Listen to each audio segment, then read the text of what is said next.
Karibu kwenye Kipenga. Leo tutamwangazia nyota wa kimataifa wa Tanzania, Selemani Mwalimu Sele Gomez. Jina lake ni Selemani Mwalimu Abdallah, mzaliwa wa visiwa vya Marashi na Karafuu, Zanzibar, mnamo Januari 19 mwaka 2006.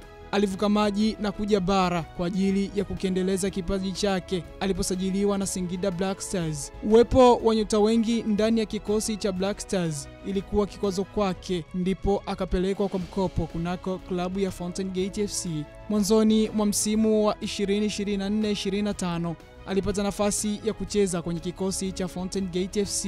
Ikawa ni bahati na baraka kwake chini ya kocha Mohamed Muya, akazifumania nyavu ipasavyo na kuwa adui wa magolikipa.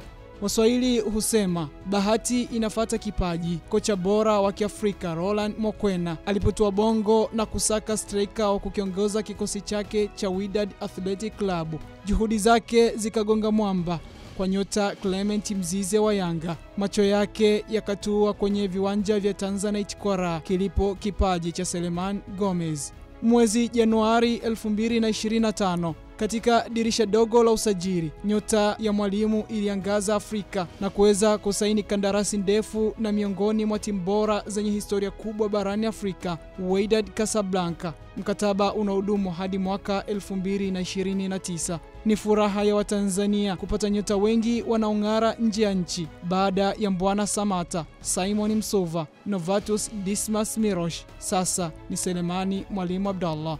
Ishaq Nyamihasi, Tudimbani ya TBC2.